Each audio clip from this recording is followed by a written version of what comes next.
ஆண்டவரும் இரட்சகருமான இயேசு கிறிஸ்துவின் நாமத்திலே உங்கள் அனைவரையும் இந்த காலை வேளையில் அதிகாலையில் ஆண்டவர் இயேசுவோடு இந்த நிகழ்ச்சியில் உங்களை அன்போடு நான் வரவேற்கிறேன்.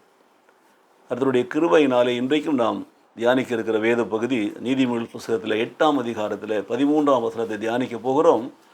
தீமையை வெறுப்பதே கர்த்தருக்கு பயப்படும் பயம், பெருமையையும் அகந்தையையும் தீய வழியையும் புரட்டு வாயையும் நான் வெறுக்கிறேன் என்று கர்த்தர் சொல்லுகிறார். இந்த காலை வேளையில் இந்த நிகழ்ச்சியை பார்த்து கொண்டிருக்கிற எனக்கு அருமையான சகோதரனே சகோதரியே, கர்த்தருக்கு பயப்படுதல் என்பதற்கு ஒரு புதிய விளக்கத்தை நாம் இன்று கேட்கணும் பாருங்கள். So to fear the Lord is to hate evil. தீமையை வெறுக்க வேண்டும், அதுதான் கர்த்தருக்கு பயப்படுதல், பயம். So I hate pride and evil behaviour and perverse speech என்று சொல்லுகிறார். கர்த்தருடைய வார்த்தை தெளிவாக சொல்லுகிறது பாருங்கள். நாம் கர்த்தருக்கு பயந்து நடக்கிறவளாக இருந்தால் தீமையை வெறுத்து நாம் வாழ வேண்டும். தீமையை பக்கத்தில் வைத்துக்கொண்டு நான் ஒரு நாள் பார்க்குறேன், தீமையை தேடி போகிறார்கள், கர்த்தருக்கு பயப்படுன்னு சொல்கிறாங்க.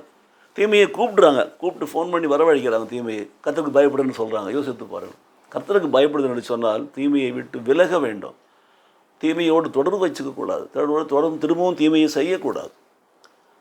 அதனால தான் ஆண்டவர் சொல்கிறாரு, யார் இந்த தீமையை தொடர்ந்து தொடர்பில் வைத்திருப்பார்கள், கர்த்தருக்கு பயப்படுகிறேன் என்று சொல்லிக்கொண்டு மாய்மாலமாக பயப்படாமல் தைரியமாக இருக்கிறவங்க வாழ்க்கையில் பார்த்தீங்கன்னா அங்கே என்ன இருக்கும்? அவங்களுக்கெல்லாம் பெருமை இருக்கும்.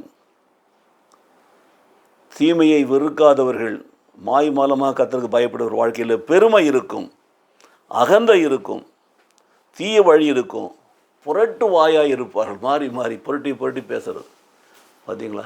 இவர்களும் தான் தீமையை வெறுக்காதவர்கள், அகந்தை உள்ளவர்கள், பெருமை உள்ளவர்கள், தீய வழியில் நடக்கிறவர்கள், புரட்டு வாய் உள்ளவர்கள். இவர்களை கர்த்தர் வெறுக்கிறார், நான் வெறுக்கிறேன் என்று சொல்லுகிறார்.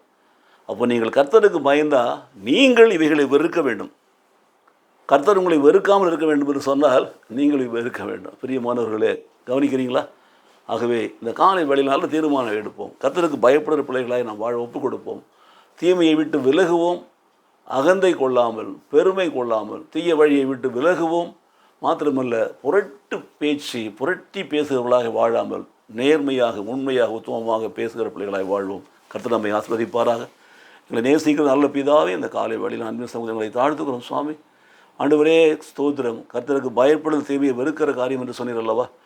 அது மாத்திரமல்ல, நான் இப்படிப்பட்டதான காரியங்களை வெறுக்கிறேன் என்று சொல்லி பெருமையையும் அகந்தையும் தீய வழியையும் புரட்டுவாயும் வெறுக்கிறேன் என்று சொன்ன தெய்வமே, அவைகளை நாங்களும் வெறுத்து உமக்கு பயந்து நடக்க எங்களை ஒப்புக் கொடுத்து ஜெபிக்கிறோம். ஆசீர்வதிப்பீரா. இயேசு கிறிஸ்து நாமத்திலே பிதாவே. ஆமென், ஆமென்.